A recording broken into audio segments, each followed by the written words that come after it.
Your name is John Kafi.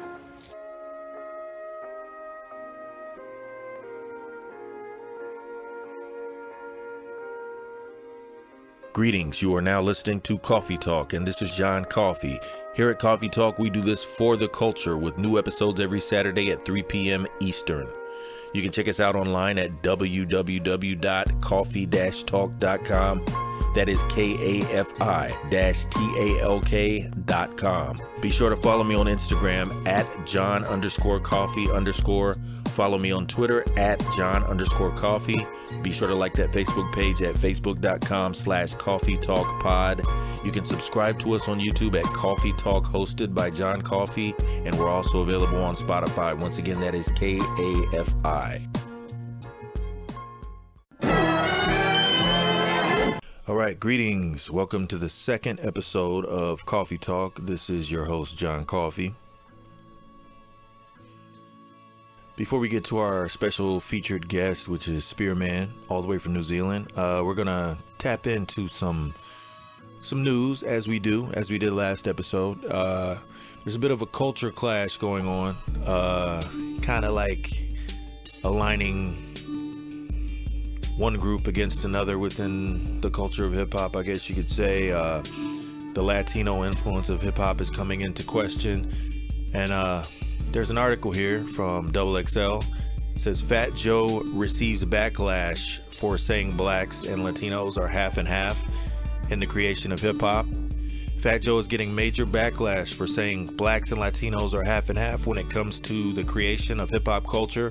On Friday, August 26th, Fat Joe hopped on Instagram Live to talk about DJ Khaled's new album, God Did. Before a brief moment, he addressed critics who believe that the Bronx rapper is spreading a lie about Latinos contributing to hip-hop. Joe said the haters are upset after he posted a video featuring Latino pioneers in hip-hop culture.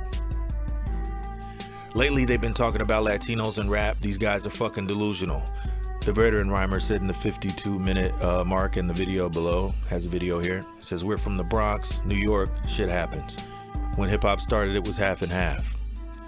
Now, Joe went on to explain that the video he posted on August 25th, on Thursday, August 25th, which features several Latino pioneers in hip-hop, including DJ Junebug, Prince Whipper Whip, and Ruby D, DJ Disco Wiz, DJ Charlie Chase, and the Rocksteady crew, and more. It made a lot of people mad, and he stands by his words that and what he published on his social media account. He said history is history, and he just doesn't get it. They gotta stop. They gotta fucking stop. Okay, additionally, Fat Joe posted another video from Grandmaster Caz of the Cold Crush Brothers, and he reiterated Joe's point that Latinos were involved in hip-hop.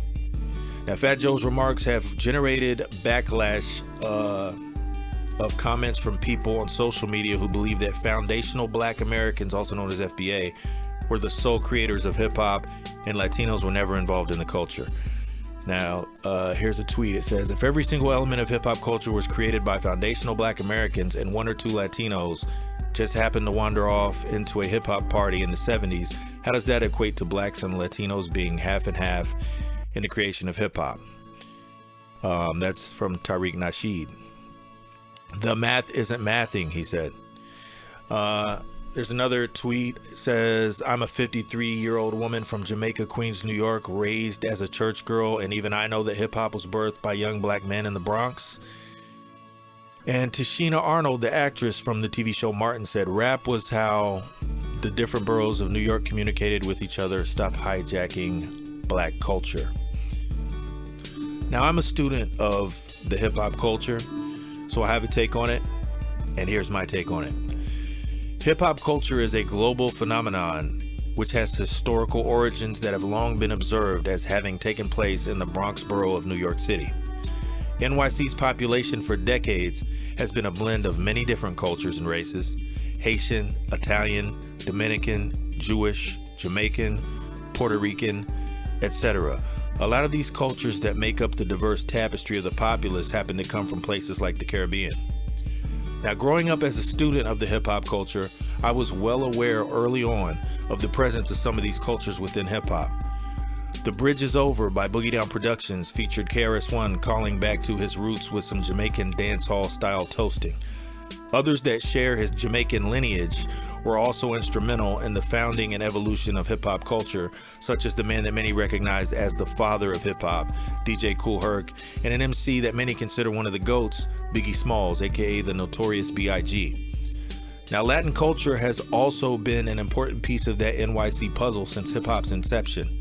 From legendary Bronx lyricist the late Big Pun and his partner, the DITC Crew's Fat Joe, to low-life General Thurston Howell III, Killer Army's Don Pacino, Brooklyn's own DJ Tony Touch, underground MC collective The Arsonists, and the Native Tongues affiliated production and MC duo The Beatnuts, all the way back to the early days with such contributors as B-Boy pioneer Crazy Legs of Rocksteady Crew, Bronx DJ Charlie Chase of the Cold Crush Brothers, Prince Whipper Whip, Prince Marky D of the Fat Boys, the original Latin hip-hop DJ Disco Wiz is also in that group.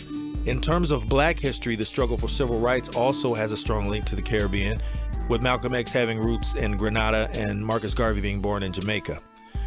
Now, in recent years, there have been a couple of movements on the rise, one called FBA that I spoke about earlier in the article. They are known as the Foundational Black Americans, and another called ADOS, or American Descendants of Slavery. These movements are based in the concept of creating a separate identity for black people born in America outside of the immigrant population. The purpose of this is to lay claim to homegrown black American culture and reduce the elements of foreign influence from the black American experience. Now, while this may seem like a noble cause at first glance, with a bit of research, one can quickly discover that this largely internet-based movement has some questionable adherents. I had a personal interaction with some members of one of these movements that deteriorated rapidly as soon as their philosophy was questioned. The conversation ended with me being accused of being a quote-unquote tether, which means someone with immigrant parentage, which I do not have, and a quote-unquote agent, which means I am secretly working for a nefarious entity. I will sum it up like this. The MLK Dream Speech envisioned a utopian world where all cultures and races could eventually hold hands and exist in harmony. I think this concept has been most closely approached by hip-hop culture. I don't mean the music business, I mean the raw art form. It's universal and welcomes everyone. All of these dividing lines that separate us don't strengthen the movement, they weaken it. We live in an age where most activists are on the internet, residing in paranoid, self-serving echo chambers. The concept of community has gotten away from real-world action and devolved into merch sales and social media likes. The people lost their faith in politics long ago, and the next best thing is to feed your fears and gripes into a mobile device. Separation and xenophobia are at an all-time high. Isolation breeds hatred, and those of us who don't live in large metropolitan areas where one has to face a diverse population daily have the unfortunate luxury of being able to freely immerse ourselves into separatist ideologies without protest. This same circumstance applies to those who exist in online echo chambers. If you surround yourself with people that all have bad ideas and agree with them all based on fear and prejudice, such is how brainwashing begins. Cults are formed shortly thereafter. Now, how do you feel about it? Please respond in the comment section below the YouTube video, and be sure to click on that bell icon and subscribe to my channel.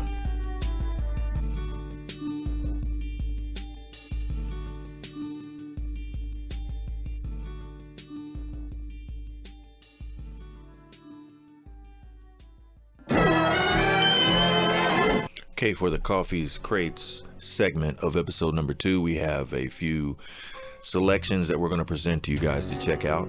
The first one is from our special featured guest, Spearman. It's Fata Morgana, which is a instrumental album, and you can find that on spearmanbeats.bandcamp.com. It's 20 tracks, so be sure to check that out. He's got some more stuff coming up soon, some more instrumental albums, as well as some production work with a lot of artists. That is Spearman, SPEARMAN Beats, BEATS.bandcamp.com, and that is a digital album, so check that out.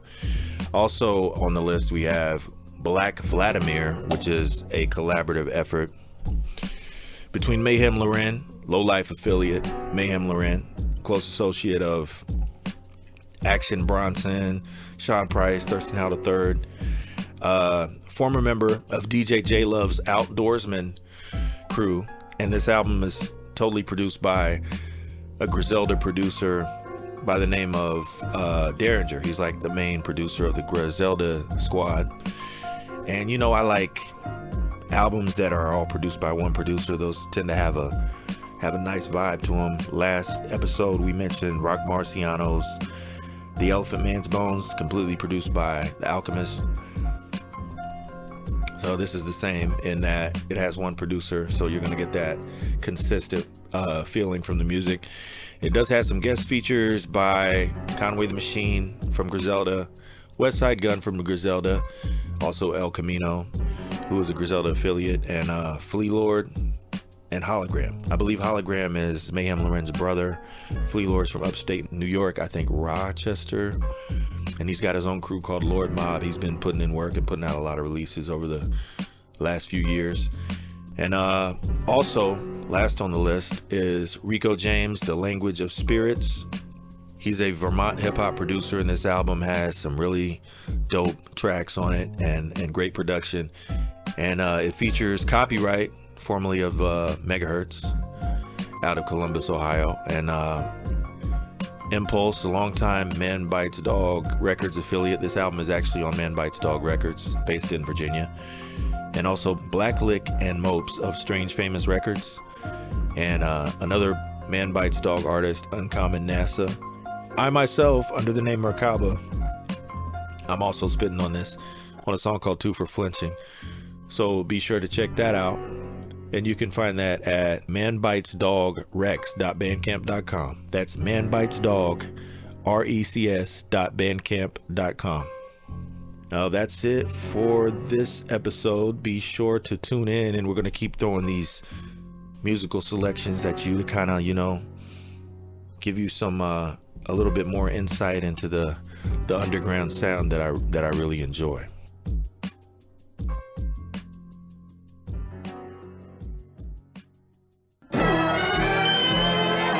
Pretend we don't know each other. Start arguing and fighting.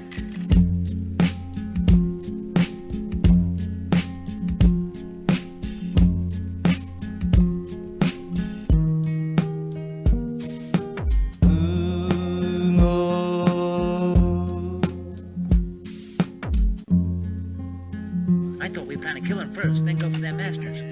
That's what I had planned. You see, but now things are different. With 5 of them all together, our chances are not to quit.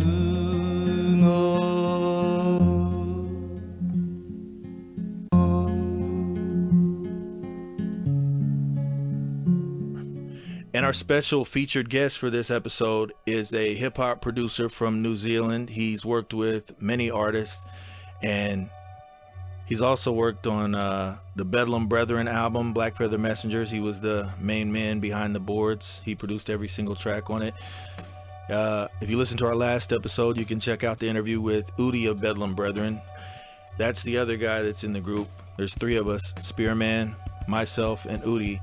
And Spearman is a great instrumentalist, and he's also been a rapper. He's also been a battle rapper, and he's a cool guy. Welcome, Spearman. Peace, what's up? Peace, how you doing? I'm good, my bro. How are you? I'm doing good, man. All the way from New Zealand, huh?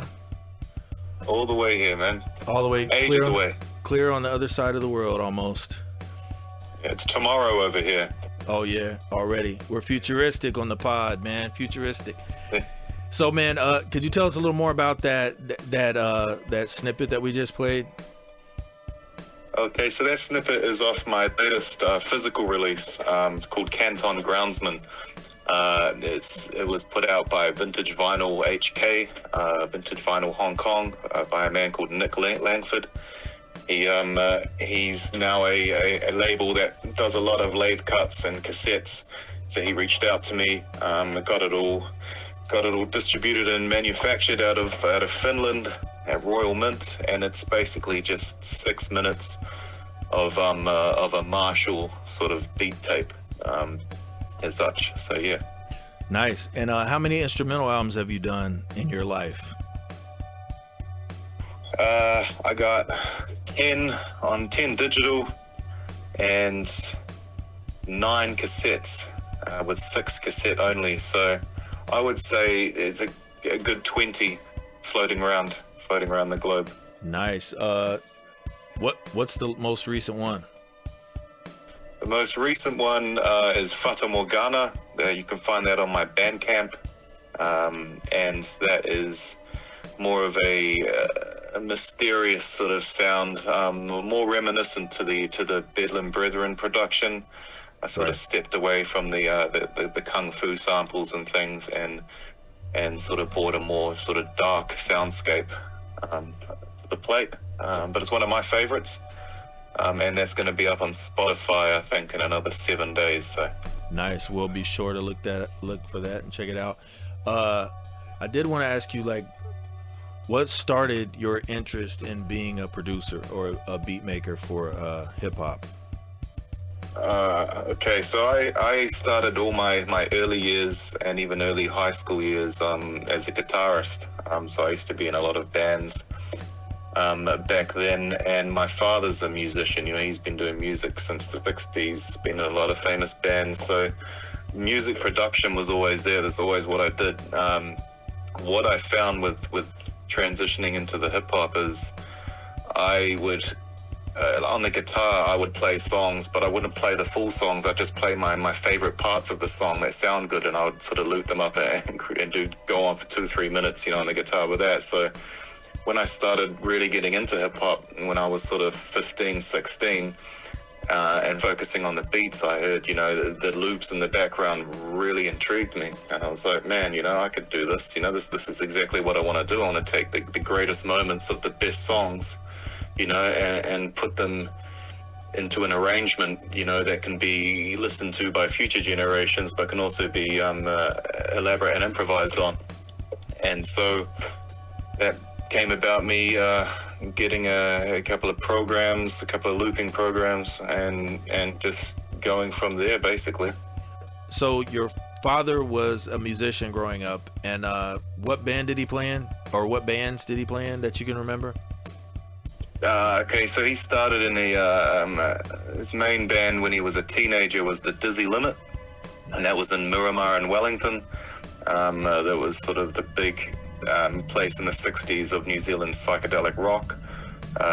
He went to Taylor, went to a band called Timberjack, and then was part of a very well-known band called Human Instinct, and then went to the 80s. He was the first New Zealander with a synthesizer.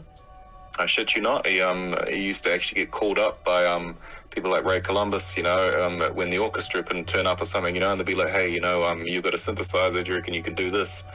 And so he was quite a forefather in New Zealand for the electronic keyboards and synthesizers that he used. And then he just went about his own name and did solo work after that. And your father is not against you sampling his music? No, not at all. He's always been supportive of my dad, you know. Even when I stopped playing the guitar, which he used to always get me lessons with a lot of his music pals during my earlier years. When I transitioned into making beats, he would actually give me the names of groups and actually encourage me to sample a lot more New Zealand artists. But back then I was a real heavy into Wu-Tang and then the soul music that arose from that, and so I was very busy sampling soul music back then. But yeah, my dad was always saying, hey, you know, you should listen to this group here, you know, the intro to this you might be able to use, you know. And so he's always been supportive. He just loves music. He's like me. He just loves music, you know. So that's a very progressive outlook for a musician, because a lot of musicians that come from the generation before us kind of maybe frown and look down upon the art of sampling. So it's unique to find. I'm sure there are plenty out there, but it's just refreshing to find that someone from the prior generation is actually supportive of that art form. Yeah, man. No, that's good. So who are the people that you listen to coming up that made you want to even do beats in the first place? I'd say, I mean, obviously, like I said earlier, being a more of a Wu-Tang fan, they sort of took me over when I started getting into their music. So their production elements of RZA, Mathematics, Fourth Disciple, True Master, Wu Elements. That was yeah, the woo elements were really there. DJ Muggs, of course. Cypress Hill was big. You know, I was listening to Cypress Hill before Wu-Tang. Me as well. It was another big and a lot of that 90s sampling, you know, that came out, you know, and then the drum machines and things like that, you know. So I started getting into from RZA to like even beats by Necro. I came across Definitely the Viking. There's too many from, you know, obviously Alchemist and DJ Premier and things, but I used to listen to just instrumentals non-stop, you know. Here in New Zealand we didn't have too many physical places to buy a lot of the real hip hop, so it was all back in the Napster days and the Soulseek days, you know. I had my queue lined up for 100 songs deep every day. I'd go to work, you know, come back and just add instrumental, you know, and I started to get into a lot of producers' music, you know, along those lines. Have you been keeping track of DJ Muggs' recent, over the last couple 3 years run of production in terms of some of the younger artists that he's been working with, like Flea Lord and Ito and some of the other guys he's been working with? No, I haven't. Not recently. Yeah. He's got you know that he did that like versus series where he had like Muggs versus Ill Bill, Kill Devil Hills, and yeah, and yes, he did the one that. with Sick Jackin' and stuff like that. Well, after that, like recently, within the last I'd say 2 to 3 years, he did an album with Rock Marciano. He did an album with Flea Lord, which is named Ram LZ, which is a dope ass name because Ram LZ is like an old school rapper that was real scientific, and he was an artist. He was spaced out. You need to Google him if you haven't heard of him or seen him, listeners, and find him on YouTube. Ram LZ. He's deceased now, but he was a unique mind for sure. And he was an MC. I think he was a graffiti artist. He was a performance artist. He used to make his own weird costumes, and he would do interviews wearing masks and stuff like that. So anyway, back to the Muggs thing. Rock Marciano, Flea Lord. I don't think he did an album with Ito. He did an album with a guy named Hologram, who was Mayhem Loren's brother. He did a few Mayhem Loren albums. Who's affiliated with, you know, the Low Lifes, with Thurston Out a Third and them. So he's got a nice, healthy series of albums that he's fully produced. Oh yeah, Rome Streets. He produced the Rome Streets album. How can I forget that? Riggs from The Cloth. Are you familiar with Riggs? Not too familiar with Riggs. I think the last DJ Muggs I heard, he did one with was it the God Fahim? Yeah. He also did one with Makami too. Yeah, Makami. Yeah. That's right. Kill 'Em All. Yeah. Yeah, so he's been putting in work with his production, and he kind of, you know, he's selling limited edition vinyls and stuff like that. But yeah, I want to like kind of rewind a little bit. Well, we were already rewound, but I want to continue with the story of your inspirations. Who are some of the earliest artists that you work with that you got to actually rap over your tracks? Earliest artists, aside from, I mean, you talk about locally or the guys I sort of were fans of, you know, that I got in touch with. Let's start off with the locals first. Locals. So I grew up in a place called the North Shore of Auckland. Auckland is a big place. During the mid 90s, late 90s, early 2000s, hip hop was huge, you know. Yeah. And I had a group of close friends. One in particular went by the name of Box Cutter, and in the early 2000s, he's the one who got me into rapping. We used to just be graffiti artists. We'd just go out tagging all night, get drunk, and then we'd go back to his garage and loop up the end of instrumentals on cassettes. Everything from Nas, Rakim, Woo instrumentals, and then we used to have one playing out of one cassette player and then have the other cassette player next to that on record, you know, and started just freestyling and recording over it. Right. And we ended up doing a little like 20-minute tape, you know, made a couple of copies of it. And it was, unfortunately, had me just like bad-mouthing a whole bunch of fucking local cats who were way bigger than me and shit. And so one day, I'm at the bus stop and who do we see here? A whole bunch of people waiting to beat the shit out of me. And so anyway, we escaped that, and I think shit, you know, man, fucking apart from those guys, you know, I've heard some good some good things, you know, saying, oh, you guys should do more. And so we ended up sort of staying together, and I ended up making beats, and then we ended up putting together a couple of albums. And then from there I met Who are these guys called? What was the group name? Mind Molesters. Mind Molesters. Called the Mind Molesters. And we dropped an album. We dropped a mixtape in 2005. That was basically just a local one. It got us known around the area.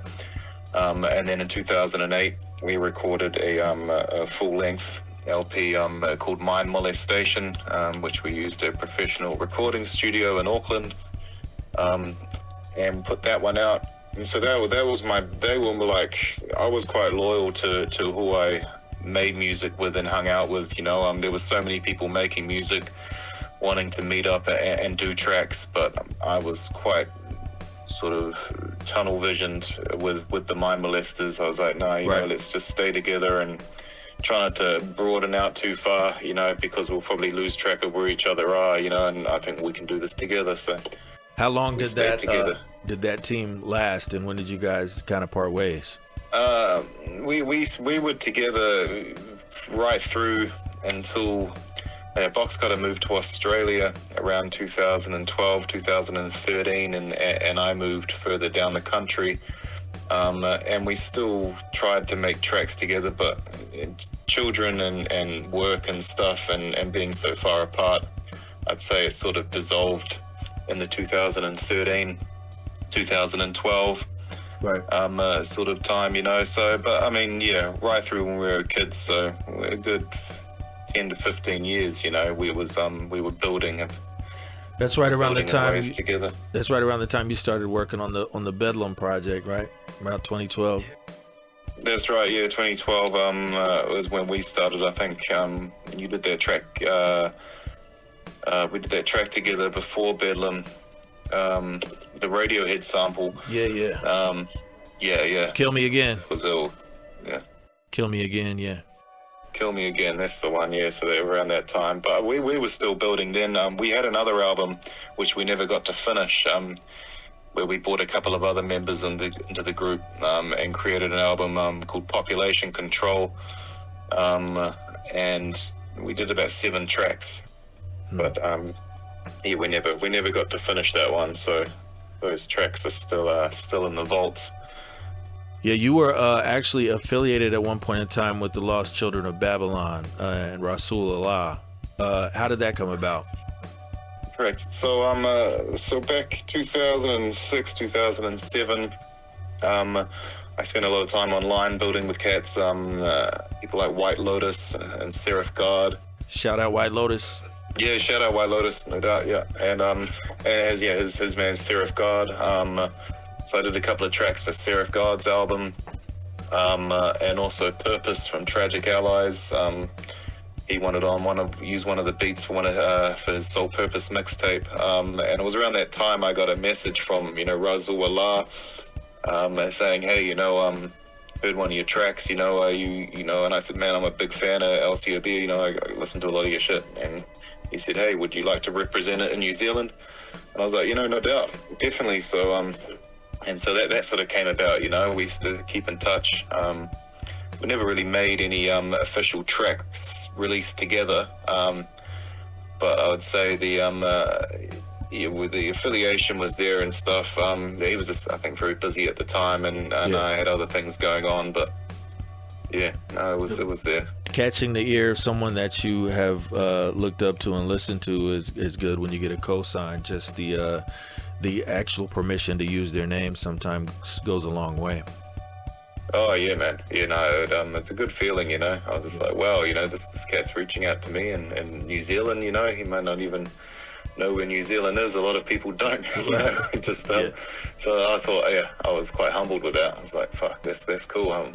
It really gave me a boost of motivation, you know, to keep going and to keep collaborating with people from overseas, particularly people that I already listened to, you know, and were familiar with their works. Right. So it was good. Mm-hmm. Yeah. Now you mentioned about New Zealand being an obscure place to some people, maybe like from the Americas, or hip hop artists that aren't really familiar with that scene. Could you tell the listeners a little bit about the hip hop scene in New Zealand when you were coming up? Yeah, man. So early 2000s was when I started taking a lot more paying a lot more attention to the New Zealand hip hop scene. And we had a couple of really, apart from, I don't know if you heard of Sha Fu. Sha Fu had a #1 hit song, The Chains, in 1996. And that was still a big song right through into the 2000s. I think he won Album of the Year in 2002. We had a group. We had the Southside Story, which was a mixtape, a whole bunch of New Zealand artists at the time. Ill Semantics was a group that I really got into. But I mean, yeah, apart from New Zealand and hip hop goes way back, to early 80s and stuff, when breakdancing, was coming to New Zealand through movies and Samoa and things, so it's always been a big part of New Zealand. And obviously graffiti and things like that, but no doubt. Now hip hop itself, I became a very big fan of Rico, Scribe. They made it really big in New Zealand during that early 2000s sort of breakthrough era in New Zealand hip hop. Did you go to a lot of concerts back in the day, or did a lot of touring artists come through New Zealand when you were younger? Yeah. No, there definitely was. We had a hip hop summit that used to happen where a lot of it was all based around hip hop. It was beautiful. Everyone came together and worked together on a big event and stuff. But I mean, yeah, there was hip hop was everywhere.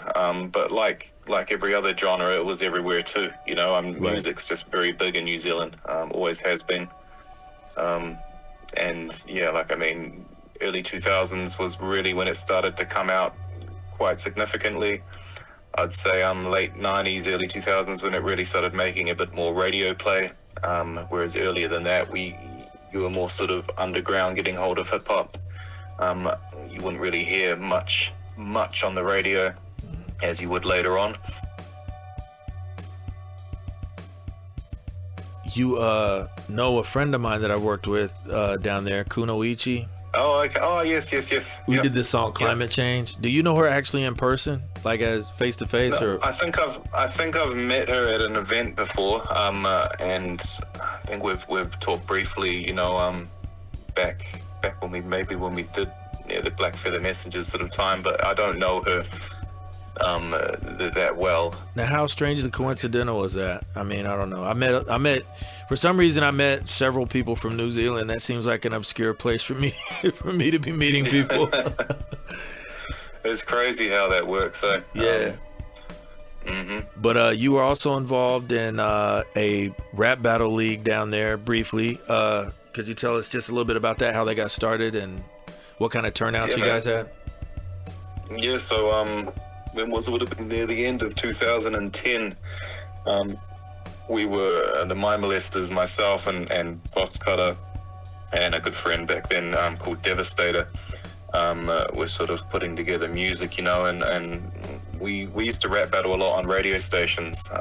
We had a show called Cypher's Corner, and there was another show called Estilo once a week, which would get on and they'd have phone callers, and we'd just rap battle, and it was always something we did when we get together and have a few drinks, we'd battle rap. And with the progression of battle rap over the world at the time, I thought, shit, we don't have one of these leagues in New Zealand, these a cappella leagues that are now taking over. Let's do something about it. And so I in New Zealand, when you got beef with somebody, you sort of approach them and you say, hey, you want a 1 ounce with me?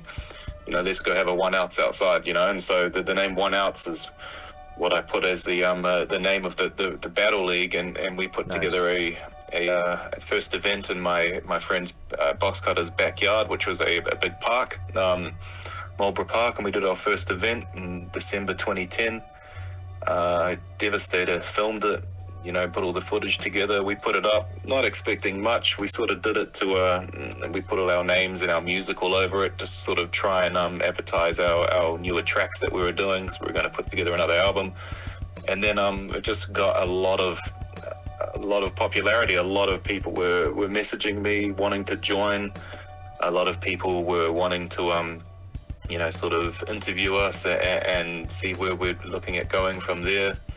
And I was around sorting out the events for the first few months, at least for the first 6 months, and then I brought in other friends, and we all got together and just turned into the events got bigger and bigger and bigger over the years. And then about 3 years I think I was around doing it. I sort of lost the passion for it near the end, but it was good while it was there, you know. And it brings out a lot of younger people, you know, a lot of young MCs and stuff come into battle rap, you know, and move on from there, sort of thing. So I saw it as a stepping stone for younger artists to get out there, you know, and to get a bit of motivation happening within themselves. Yeah, definitely the community aspect of hip hop. Yeah, one man. Of the elements of hip hop. It was good. It was real good years, those. You know, I got real good memories. And we had a lot of good time doing those rap battles back in the day. Yeah. Now, in your catalog of production, who are some like highlighted artists that you would like to mention that you've worked with in your career as a producer? Well, I would say aside from White Lotus and Seraph God, which I love their music, especially back in those days when I hooked up with those guys. There was, of course, yourself and Udi. Yeah. That Bedlam connection. That was huge for me, you know. Because I wasn't getting much done in the way of actually getting tracks done. You know, I had a lot of local guys, you know, that I worked with battle rap, but battle rappers focus more on battle rap than on music rap, if you know what I mean. Right. So we'd create a lot of stuff, we'd start a lot of stuff, but it wasn't getting finished, you know. And then I you know, met you guys, you know, and sent you some beats, you know, and it was quick turnaround. It was like, boom, you'd send me something back, and it was incredible. I think, that, like I was saying earlier, that first track we did, you know, when you sent that back to me, that was incredible. So that, I think, you and Udi, and then the features on the album, that just blew me away. The whole album still blows me away to this day. You know, I feel so proud, you know, to be a part of that, you know. Yeah, like Udi was saying in the last interview, he was saying that, well, I mentioned that it seemed like the stars aligned because we come from it was so random how all three of us connected. I met Udi in person, I met you online, but it was so random how we all connected, and the idea just, you know, came together. And then with the features, the fact that Udi was connected to Thurston, and I was already building with Chief Kamachi, and me and Udi were both talking to Kevlar, and just I had access to a nice recording studio here locally, and it just all fell into place. So I do think that's a special event right there, that album. Definitely, man. And I mean, even Cats in New Zealand loved that album, you know. So that's how good it was, you know. It just resonated with a lot of people. But going back to my sort of collabs and things, I would say, aside from the Bedlam album, I did an album called Golden Dragon with a bunch of MCs that I really felt. Their names were Killer Wind, No Show, and Dead Monk. They were out of Canada as well, and they were incredible MCs. We did one album together, which is up on Bandcamp. It's a free album, and so I was really rapt to be part of that as well. What's your Bandcamp address? That'll be Golden Dragon Bandcamp. I haven't actually been on it myself for ages, so let's just it was Golden Dragon, I think, at Bandcamp. Okay. If you Google search Golden Dragon hip hop, you should be able to find it there. How long ago was that? That would have been 2017. Not that long ago, a few years ago. It wasn't that long ago. The album was called Silent Swordsman. That's right. goldendragon.bandcamp.com. Nice. Silent Swordsman was the album. I produced the whole album, 9 tracks. We'd got Mars Gate to Mars did the album cover. She painted it. It was a beautiful album cover. I know her from and Facebook. Yeah, so that was something really good. Yeah, I know her from Facebook. I'm in their group, Marsgate something. Yeah. I forget what it's called. Scriptorium? Yeah. That's the one, yeah. Scriptorium is the one, yeah. So yeah, I mean, there was that. That was another big thing. I've been collaborating recently with a group of artists in a sort of in a group called Blue Lanternz. Still everything's getting pieced together at the moment, but I'd like to think that's going to come out in waves soon. Who are some of the artists involved? So White Lotus is part of that. The group was sort of brought together by Poison Flowers, aka Ghost Hack, Anubis Doji, Omega Red. He's got a ton of aliases, but he's a really talented guy. So he got us all together. He actually edited the video for Genocidal Genesis too. That's right. Yeah, he did. He told me that as well. I was like, what? Really? Yeah, that's an ill. That was an ill video clip too. Yeah. Yeah, but I mean, yeah, there's he brought together a lot of people. Stray Louie, he's another talented guy. He does a lot of the mixing and arranging and mastering of the tracks. We have F Plus Beats. He's a guy from South America. Used to go by the name I think the Silent Swordsman was his name as well. Back in the day. Got Lord Fibonacci. Yeah, a whole bunch of underground artists basically that are coming through. And we have some music featuring some really good artists, you know, with a cult following. But I won't mention their names yet because I think it's going to be a bit of a surprise when it all comes out. Nice.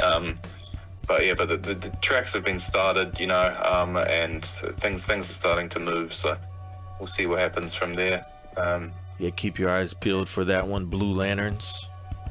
Yeah, Blue Lanternz, man.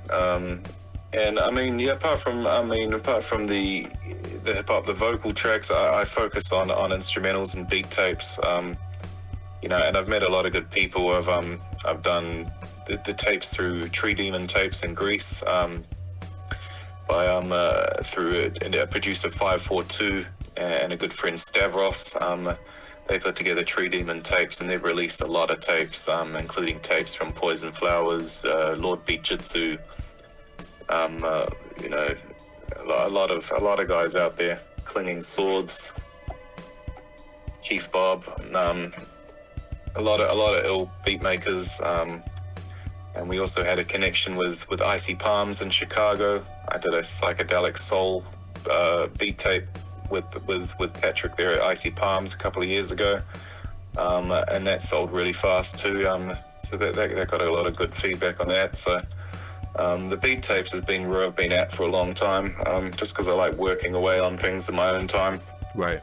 And putting them out there, and it's less,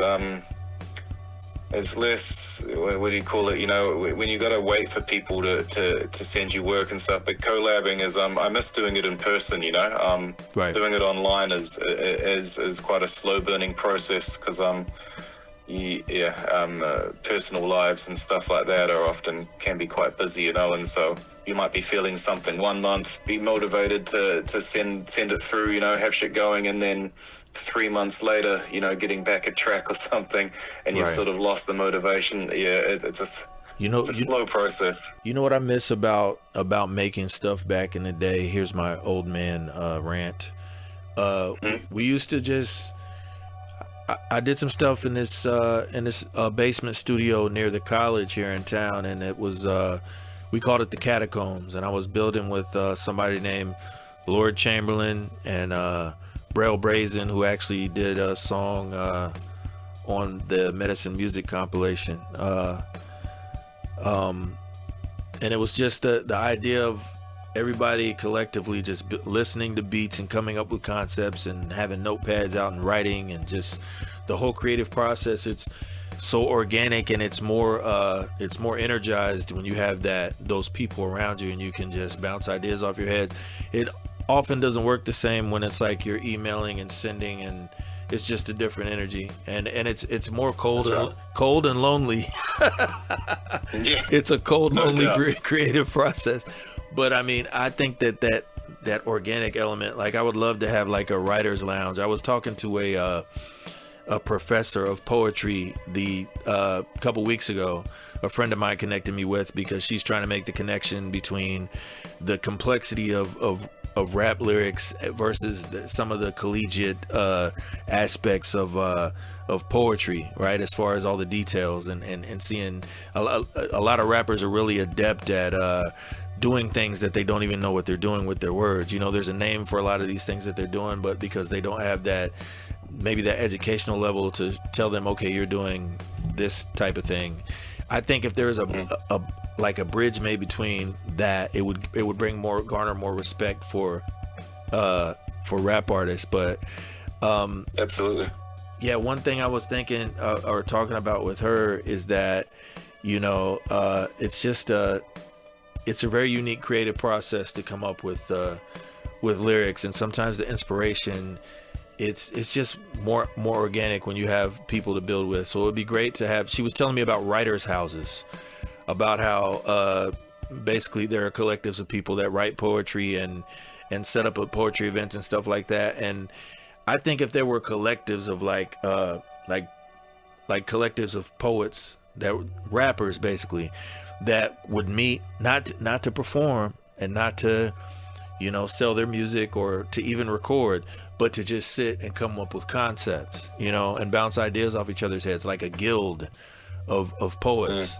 you know, that would sit and come up with some good music. I think that would be maybe a more sophisticated event, you know, as far as the creative process behind the music before it's created, because I just think that, to me, that's more the soil is way more fertile when you have other people to build with. Like it'll be a lot better.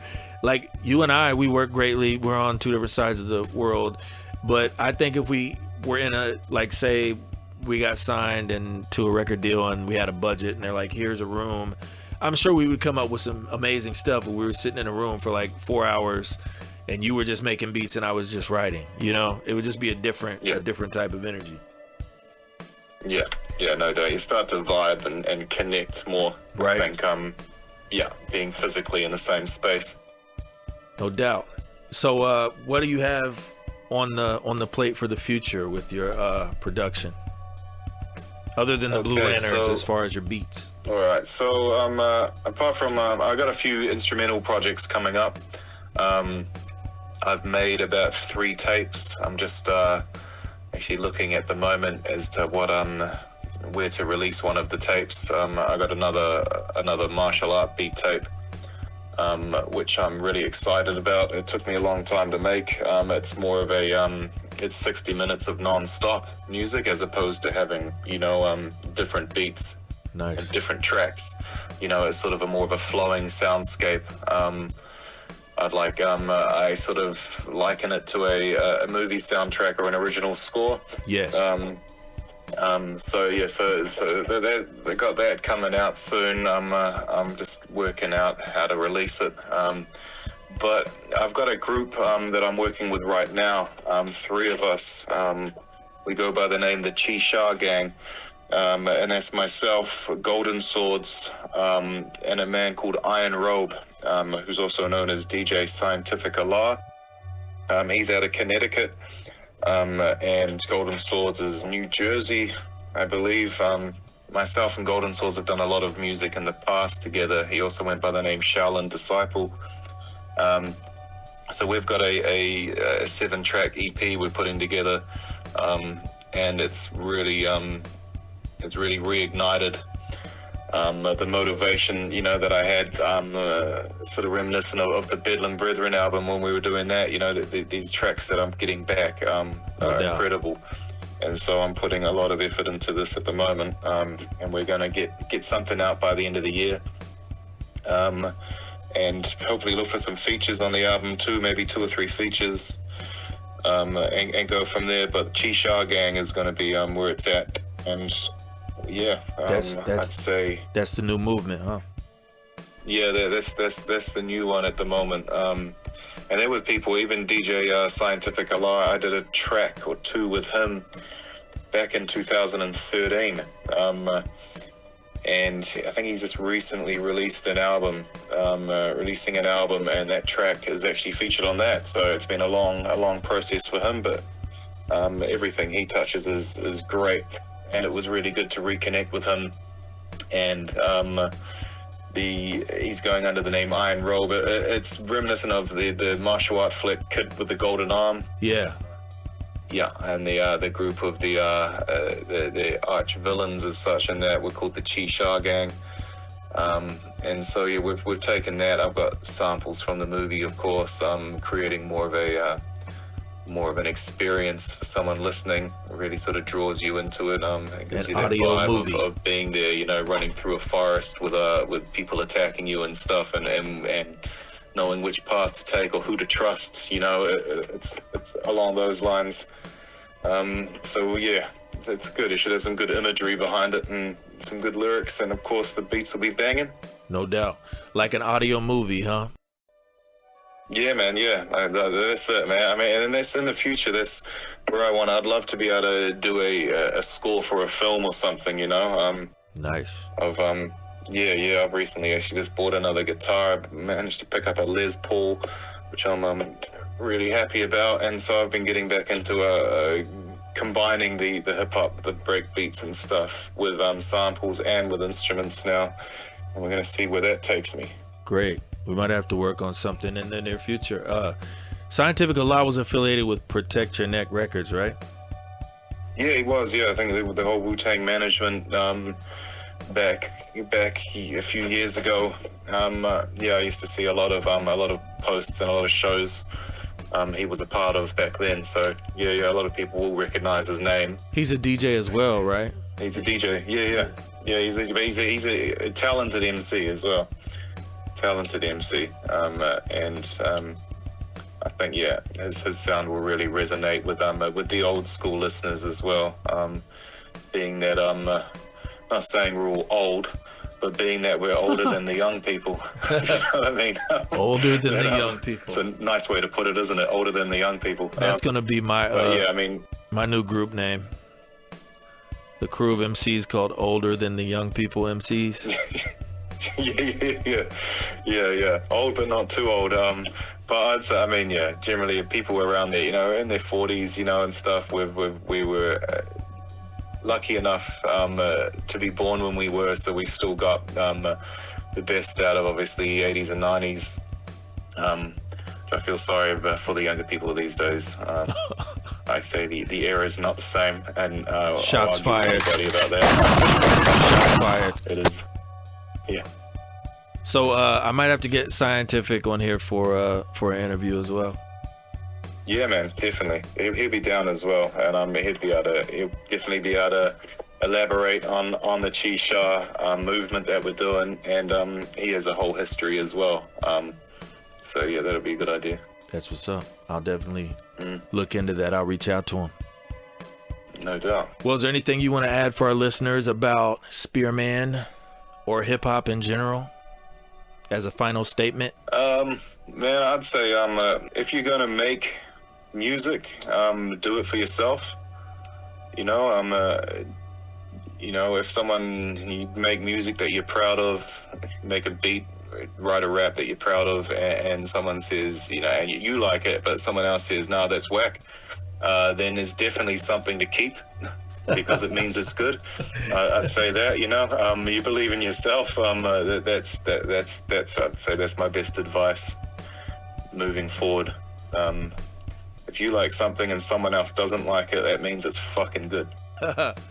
That's great advice.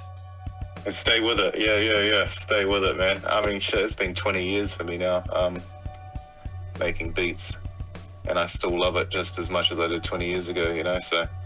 Gotta remain consistent. Words to live by. That's right.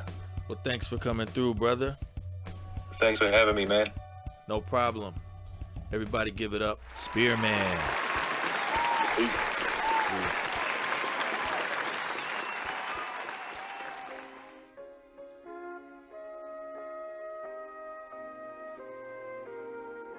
Thanks for listening to Coffee Talk. Are you interested in appearing on the podcast? Reach out to me at coffee.talk@gmail.com. Business owners and entrepreneurs are welcome. Sponsorship packages are available to have your product or service featured on Coffee Talk. Once again, that email is coffee.talk@gmail.com.